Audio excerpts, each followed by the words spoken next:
ఉత్తరాంధ్ర వాసుల చిరకాల స్వప్నం నేడు సాకారం కాబోతోంది. భోగాపురంలో నిర్మించిన అంతర్జాతీయ విమానాశ్రయంలో నేడు ఉదయం 11 గంటలకు తొలి విమానంతో ట్రయల్ రన్ నిర్వహించబోతున్నారు. ఇప్పటికే నిర్మాణ పనులు 96% పూర్తయ్యాయని అధికారులు తెలిపారు. హుద్హుద్ వంటి తుఫానులను తట్టుకునేలా అధునాతన టెక్నాలజీ వ్యవస్థతో దీన్ని నిర్మించారు. ఈ ఏడాది జూలై నుంచి పూర్తి స్థాయిలో సేవలందించనుంది. ఈ క్రమంలో కేంద్ర మంత్రి రామ్మోహన్ నాయుడు, విజయనగరం ఎంపీ అప్పలనాయుడు, ఇతర అధికారులు ఢిల్లీ నుంచి ఎయిర్ ఇండియా విమానంలో భోగాపురంకు చేరుకోనున్నారు. ఈ విమానాశ్రయం అందుబాటులోకి వస్తే విశాఖపట్నం దక్షిణ భారతదేశంలోనే ప్రధాన ఆర్థిక కేంద్రంగా మారుతుందన్నారు.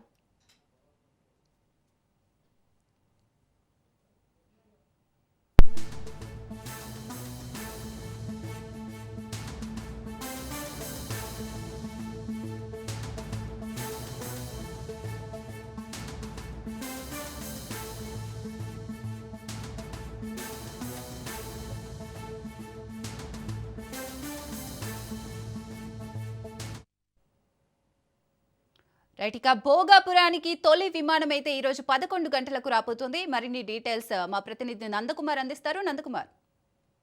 Thank you Chirusagar. ఉత్తరాంధ్ర జిల్లాల వాసుల యొక్క చిరకాల స్వప్నం ఏదైతే భోగాపురం ఎయిర్పోర్ట్ కి ఈ రోజు ఫస్ట్ ట్రయల్ రన్ చేయడానికి అధికారులు అయితే నిర్ణయించారు.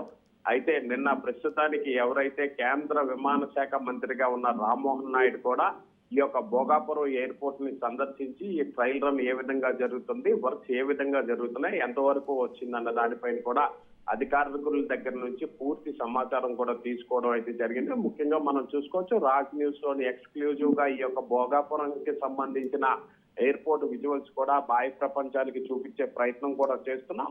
ఎప్పుడైతే ఈ యొక్క ఎయిర్పోర్ట్ పూర్తి స్థాయిన అసలు యాక్చువల్ గా ఇది 2026 జూలై నాటికి ఓపెన్ చేసే విధంగా ప్రయత్నాలు చేసినప్పటికీ కూడా అధికారులు అలాగే సిబ్బంది యొక్క అమ్యానంతో ఇంకా ముందుగానే దీన్ని ఓపెన్ చేసే విధంగా కూడా అన్ని రకాలుగా దీన్ని ముందుకు తీసుకెళ్లే ప్రయత్నం చేస్తున్నారు.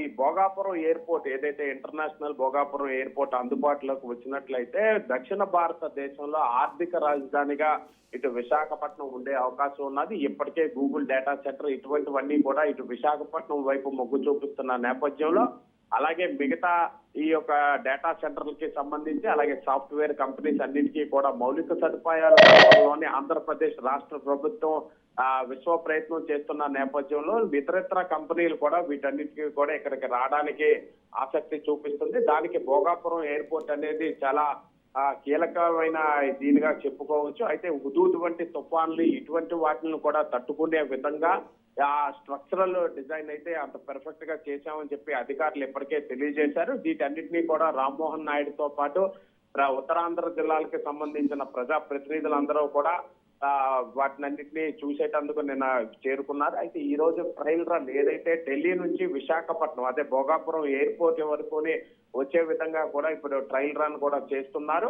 అలాగే ఈ యొక్క ఎయిర్పోర్ట్ కి సంబంధించి ఈ ఏడాది జూలై నాటికి పూర్తి స్థాయిలో సేవలు అందించే విధంగా ఉన్నప్పటికీ కూడా కేంద్ర విమాన శాఖ మంత్రిగా ఉన్న రామ్మోహన్ నాయుడు దీన్ని ఇంకొక నెల రోజులు ముందుగానే ప్రజలకి ఇటు వ్యాపారవేత్తలందరికీ అందుబాటులోకి తీసుకొచ్చే విధంగా కూడా చాలా ప్రయత్నం చేస్తున్నారు. అయితే వీటన్నిటికీ కలిపి విజయనగరం ఎంపీగా ఉన్న అప్పలనాయుడు కూడా రామ్మోహన్ నాయుడుతో కలిసి ఎప్పటికప్పుడు ఈ యొక్క పనులు అయితే పూర్తిగా పర్యవేక్షణ చేస్తూ ఉన్నారు. ఏదేమైనప్పటికీ కూడా ఉత్తరాంధ్ర జిల్లాల వాసులకి ఈ యొక్క భోగాపురం ఎయిర్పోర్ట్ ఏదైతే వస్తుందో దీని చిరకాల స్వప్నం. ఎందుకంటే ఇంటర్నేషనల్ ఎయిర్పోర్ట్ విశాఖపట్నం వరకు చూసుకుంటే కొంతవరకే ఇంటర్నేషనల్ కి కానీ డొమెస్టిక్ కి సంబంధించిన ఫ్లైట్స్ మాత్రమే వస్తున్నాయి. ఎప్పుడైతే ఈ యొక్క భోగాపురం ఎయిర్పోర్ట్ కానీ అందుబాటులోకి వచ్చినట్లయితే దాదాపు 36 దేశాలకు సంబంధించిన ఫ్లైట్స్ అన్ని కూడా ఇక్కడికి ల్యాండ్ అయ్యే విధంగా చేస్తున్నారు. అలాగే ఎటువంటి విపత్కర పరిస్థితులనైనా పూర్తిగా ఎదుర్కొనే విధంగా కూడా ఈ యొక్క స్ట్రక్చరల్ డిజైన్ చేసిన నేపథ్యంలో